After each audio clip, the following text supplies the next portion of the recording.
महाकवि सुब्रमण्यम भारती की जन्मभूमि, तमिलनाडु की राजधानी चेन्नई के मॉडर्न सीनियर सेकेंडरी स्कूल के छात्र एम वागेश ऑनलाइन माध्यम से जुड़े हैं और प्रधानमंत्री जी आपसे प्रश्न पूछना चाहते हैं। M Vagesh, please ask your question. Honorable Prime Minister Sir, Namaste. My name is M. Vagesh. I am student of Modern Senior Secondary School, Nanganallur, Chennai. My question is, how do you handle stress and pressure in that super strong position as a Prime Minister? What is your key factor of controlling stress? Thank you. आप भी बनना चाहते हैं क्या? तैयारी कर रहे हो क्या? धन्यवाद एम वागेश। आज की इस परिचर्चा का अंतिम प्रश्न देवभूमि उत्तराखंड, जो अपनी प्राकृतिक सुषमा के लिए प्रसिद्ध है, उधम सिंह नगर स्थित डायनेस्टी मॉडर्न गुरुकुल एकेडमी की छात्रा स्नेहा त्यागी ऑनलाइन माध्यम से जुड़ी हैं और प्रधानमंत्री जी से प्रश्न पूछना चाहती हैं। स्नेहा, कृपया अपना प्रश्न पूछिए। दिव्य है, अतुल्य है, अदम्य साहस का परिचय है आप। युगों युगों के निर्माता, अद्भुत भारत का भविष्य है आप। देवभूमि उत्तराखंड से आदरणीय प्रधानमंत्री मोदी जी को मेरा चरण स्पर्श प्रणाम। मेरा नाम स्नेहा त्यागी है। मैं डायनेस्टी मॉडर्न गुरुकुल अकादमी सिंकी फार्म खटीमा, उधम सिंह नगर की कक्षा 7 की छात्रा हूँ। आदरणीय प्रधानमंत्री जी से मेरा प्रश्न है कि हम आपकी तरह सकारात्मक कैसे हो सकते हैं। धन्यवाद श्रीमान। थैंक्स स्नेहा।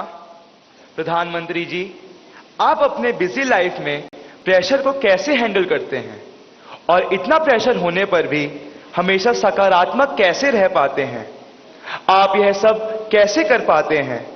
कृपया अपनी सकारात्मक ऊर्जा का रहस्य हमसे साझा करें। प्रधानमंत्री जी।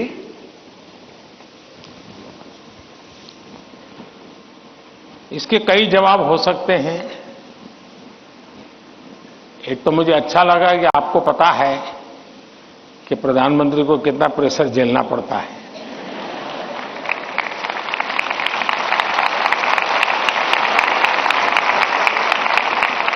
वरना आपको तो लगता होगा हवाई जहाज है, हेलीकॉप्टर है, उनको क्या है, यहां से यहां जाना है, यही करना है।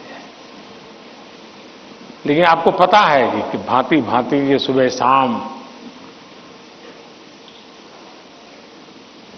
दरअसल हरेक के जीवन में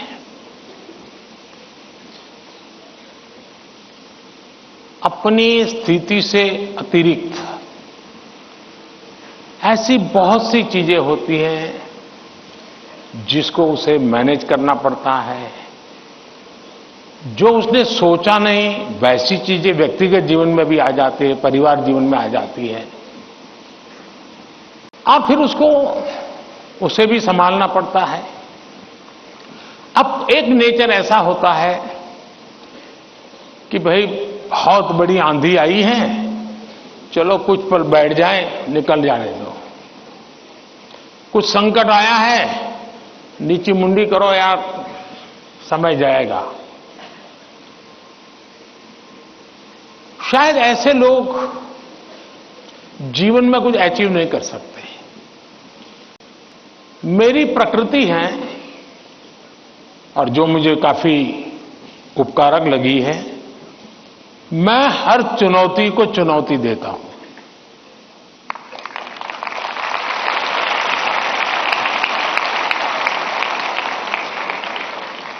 चुनौती जाएगी, स्थितियां सुधर जाएगी, इसकी प्रतीक्षा करते हुए मैं सोया नहीं रहता और उसके कारण मुझे नया नया सीखने को मिलता है।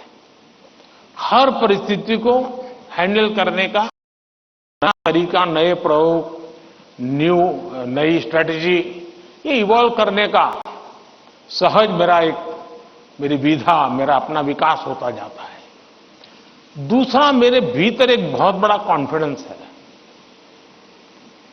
मैं हमेशा मानता हूं कि कुछ भी है 140 करोड़ देशवासी मेरे साथ हैं।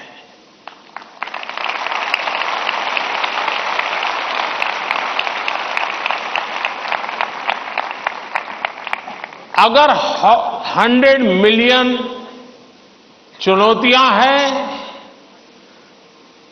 तो बिलियंस ऑफ बिलियन समाधान भी है। मुझे कभी नहीं लगता है कि मैं अकेला हूं। मुझे कभी नहीं लगता है कि मुझे करना है। मुझे हमेशा पता होता है मेरा देश सामर्थ्यवान है, मेरे देश के लोग सामर्थ्यवान है, मेरे देश के लोगों का मस्तिष्क सामर्थ्यवान है। हम हर चुनौती को पार कर जाएंगे। ये मूलभूत मेरे भीतर मेरा सोचने का पिंड है और इसके कारण मुझे कभी नहीं लगता यार मुझ पर आया क्या करूंगा। मुझे लगता है नहीं 140 करोड़ लोग हैं, संभल जाएंगे, ठीक है, आगे मुझे रहना पड़ेगा और गलत हुआ तो गाली मुझे खानी पड़ेगी, लेकिन मेरे देश का सामर्थ्य, और इसलिए मैं अपनी शक्ति देश के सामर्थ्य को बढ़ाने में लगा रहा हूं। और जितना ज्यादा मैं मेरे देशवासियों का सामर्थ्य बढ़ाता जाऊंगा, चुनौतियों को चुनौती देने की ताकत हमारी और बढ़ती जाएगी।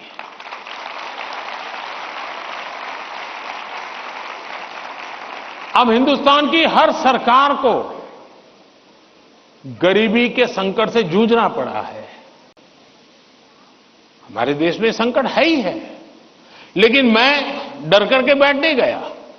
मैंने उसका रास्ता खोजा और मैंने कहा, सोचा कि सरकार होती कौन है जो गरीबी हटाएगी। गरीबी तो तब हटेगी जब मेरा हर गरीब तय करेगा कि अब मुझे गरीबी को परास्त करना है। अब वो सपने ही देखेगा तो होगा कि नहीं होगा। तो मेरी जिम्मेवारी बनती है कि मैं उसके सपने को पूरा करने के लिए सामर्थ्यवान बनाऊं, उसको पक्का घर दे दूं, उसको टॉयलेट दे दूं, उसको शिक्षा की व्यवस्था दे दूं, उसको आयुष्मान योजना का लाभ दे दूं, उसके घर से नल पहुंचा दूं। अगर मैं ये चीजों से जो उसको रोजमर्रा की जिंदगी से उसको जूझना पड़ता है, अगर मैं उससे उसको मुक्ति दिला देता हूं, उसको एम्पावर करता जाता हूं, तो वो भी मानेगा अब गरीबी गई, अब मैं उसको मारूंगा। और आप देखिए, इस मेरे 10 साल के कार्यकाल में देश में 25 करोड़ लोग गरीबी से बाहर आए हैं। अब यही चीज और लोग भी तो जैसे बिताया मैं भी बिता देता। और इसलिए मेरी कोशिश रहती है कि हम देश की शक्ति पर, देश के संसाधनों पर भरोसा करें।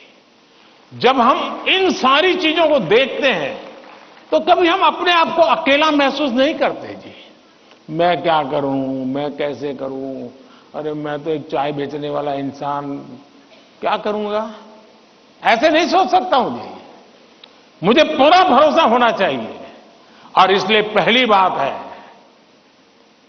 कि आप जिनके लिए कर रहे हैं उन पर आपका अपार भरोसा।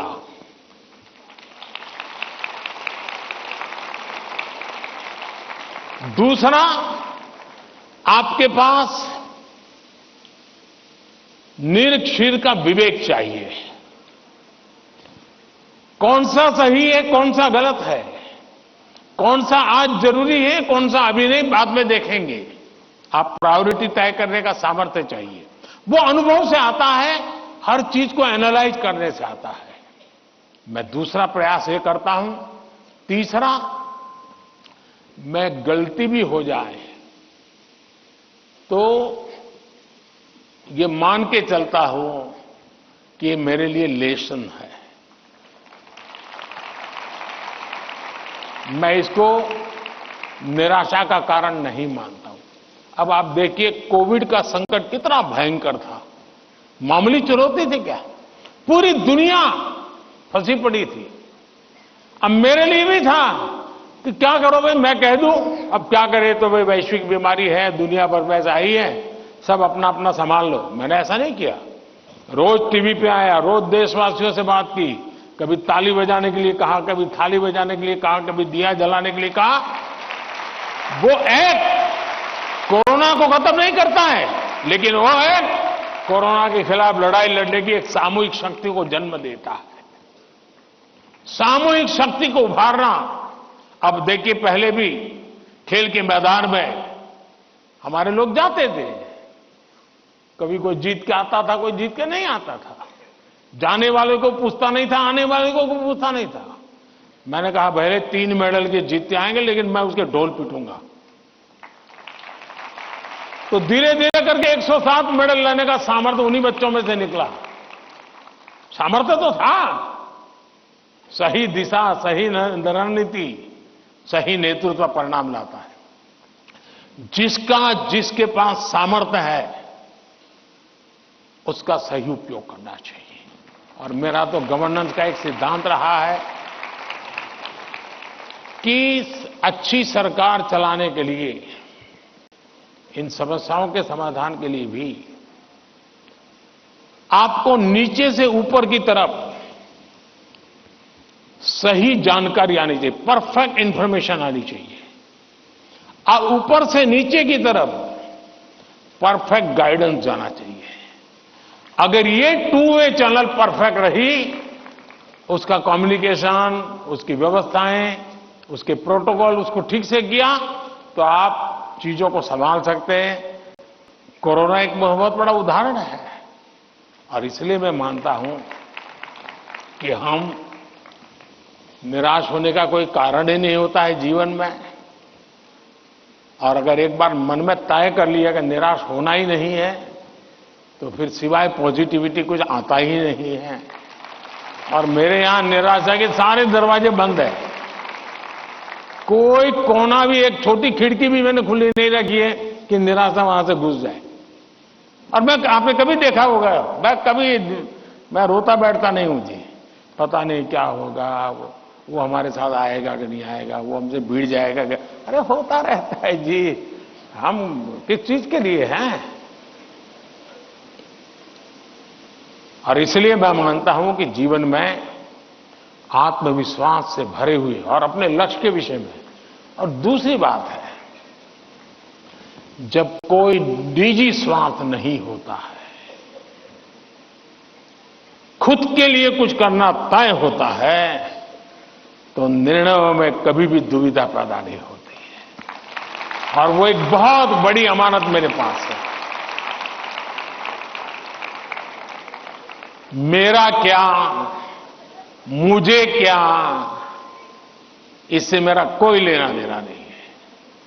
सिर्फ और सिर्फ देश के लिए करना और आपके लिए करना, ताकि आपके माता पिता को जिन मुसीबतों से गुजरना पड़ा, मैं नहीं चाहता हूं कि उन मुसीबतों से आपको गुजरना पड़े।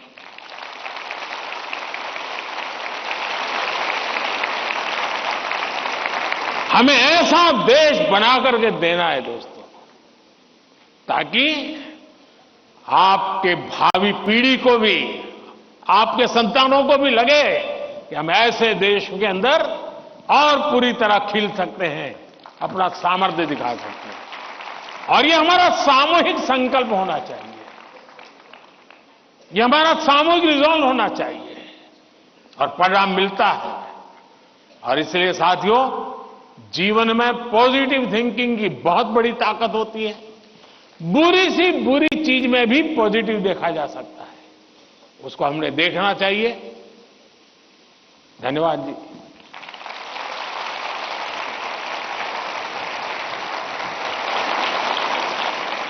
पीएम सर, आपने अत्यंत सरलता और सरसता से हमारे सभी प्रश्नों का समाधान कर दिया। हम, हमारे अभिभावक और शिक्षक सदा आपके कृतज्ञ रहेंगे। हम सदा एग्जाम वॉरियर रहेंगे, वरियर नहीं। धन्यवाद माननीय प्रधानमंत्री जी। हो गए सारे सवाल? कुछ परिंदे उड़ रहे हैं आंधियों के सामने, कुछ परिंदे उड़ रहे हैं आंधियों के सामने, उनमें ताकत है सही और हौसला होगा जरूर। इस तरह नित बढ़ते रहे तो देखना तुम एक दिन, तय समंदर तक कम फासला होगा जरूर, तय समंदर तक कम फासला होगा जरूर। आप लोगों ने देखा होगा कि ये बच्चे भी जिस प्रकार से एंकरिंग कर रहे हैं, आप भी अपनी स्कूल कॉलेज में सब कर सकते हैं, तो उनसे जरूर सीखिएगा।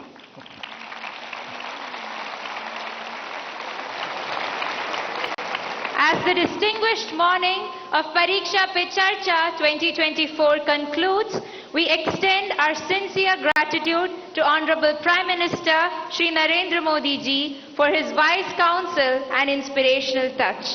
Today, Prime Minister Sir has exemplified the attributes of teaching as identified in the book Nannul. His suggestions have resonated and ignited the spirits of myriad of students, teachers and parents across our nation. Thank you once again, PM Sir.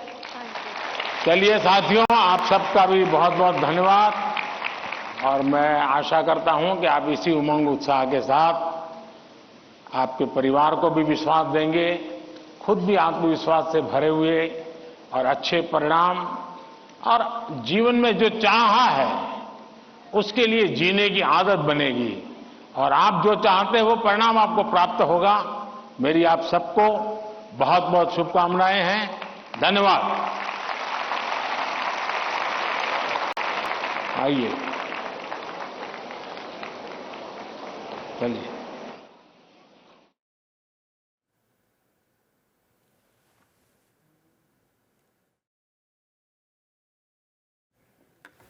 तो भारत मंडपम की ये तस्वीरें आपके सामने हैं, और किस तरीके से प्रधानमंत्री नरेंद्र मोदी ने 7वीं बार परीक्षा पे चर्चा इस कार्यक्रम में तमाम बच्चों के सवालों का जवाब दिया। जो लोग यहाँ मौजूद हैं या वर्चुअली भी कुछ स्टूडेंट्स ने अपना सवाल प्रधानमंत्री के सामने रखा, और उनके सवालों का जवाब किस तरीके से दिया प्रधानमंत्री ने। आप भारत मंडपम की ये तस्वीरें देख रहे हैं, जिस तरीके से प्रधानमंत्री नरेंद्र मोदी। जैसे ही घड़ी का काटा दोपहर 2:30 पे आए, बबीता जी का दिल सास बहू साजिश के लिए मचल जाए। और ये है इनकी बहू, पूरे दिन ऑफिस की टेंशन हो जाए गॉन जब ये करें अपना फेवरेट शो फ्री टाइम पे ऑन। इनकी तरह आप भी देखिए अपना फेवरेट शो अपने टाइम पर, और डाउनलोड कीजिए ABP लाइव ऐप अपने स्मार्ट टीवी पर।